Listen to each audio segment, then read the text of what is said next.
Helo, a chroeso i Uned 5 y cwrs Sylfaen. Yn Uned 5, dyn ni'n dysgu shwt i ddweud I was born, I was brought up. Os ydych chi'n hoffi gramadeg, grammar, the passive tense. Someone doing something to you. Fel passive smoking. Dych chi ddim yn smocio, but it's affected you. So, I was born. Nawr te.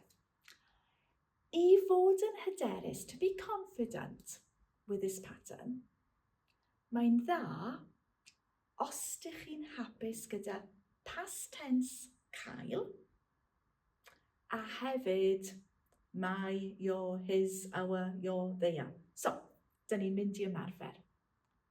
Shwt mae dweud I had? Da iawn. Ces i neu ges i?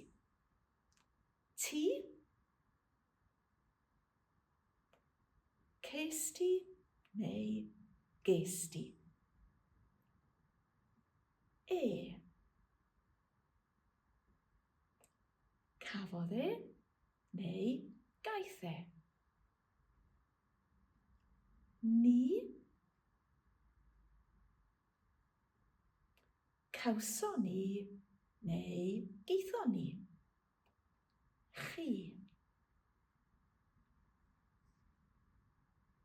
Cawsoch chi neu geithoch chi?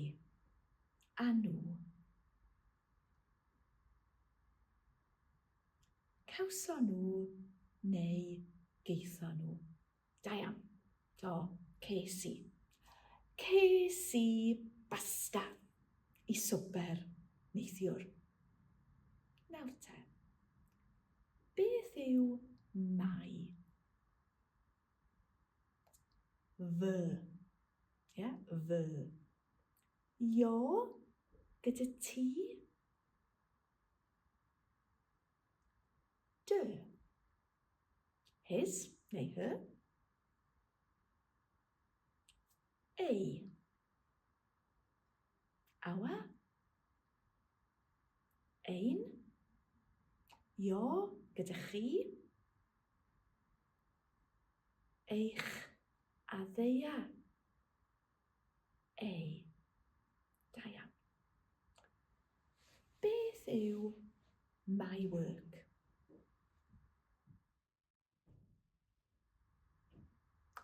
Fy ngwaith neu fy ngwaith i? Fy ngwaith. Dych chi'n cofio? Treiglad treuno? Gwaith, fy ngwaith. Da iawn. Your work? Gyda ti?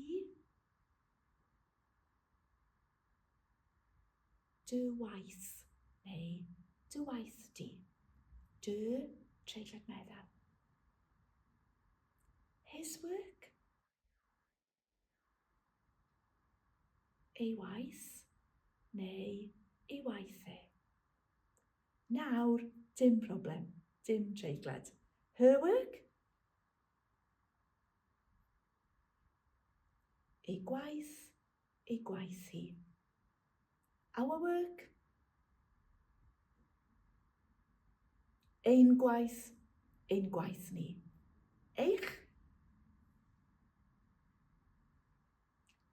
gwaith chi, neu their work? Ei gwaith nhw. Gret. So, dyn ni'n barod nawr am y gwaith newydd. I was born. Yn Gymraeg, dyn ni'n dweud I had my being born. Ces i fy ngeni. Geni, to be born. Ces i fy ngeni. Ces i fy ngeni. A chi? Ces i fy ngeni. Iawn. So, dwi'n mynd trwy bob person. I'm going to go through each person. Just repeat. Ces i fy ngeni. Ces i fy ngeni. Ces ti dy eni? Ces ti dy eni? Cafodd ei eni? Cafodd ei eni? Cafodd hi ei geni? Cafodd hi ei geni? Cawson ni ein geni? Cawson ni ein geni? Cawsoch chi eich geni? Cawsoch chi eich geni?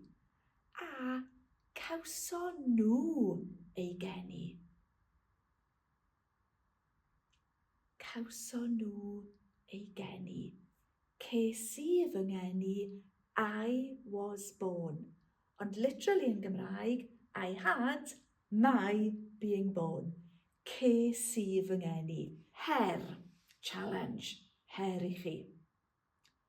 Dwi'n dweud y person,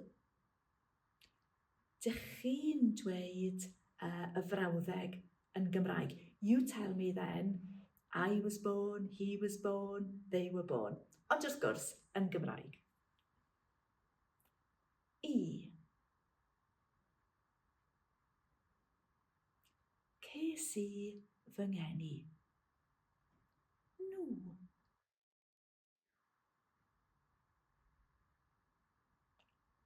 Cawson nhw ei geni. Chi.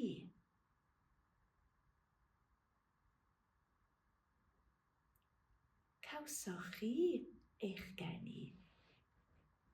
Ti.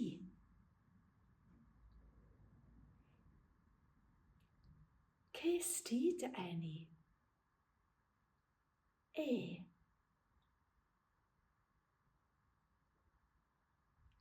Cafodd ei eni? Hi. Cafodd hi ei geni? Ni. Cawson ni ein geni? I. Ces i fy ngeni. Da iawn. I was born. Ac yn uned 5, mae un ferf, there's one other verb, magu. Magu, to bring up. So, try these. I was brought up. Ces i fy magu. We were brought up. Cawson ni ein magu. They were brought up. Cawson nhw ei magu. She was brought up. Cafodd hi ei magu.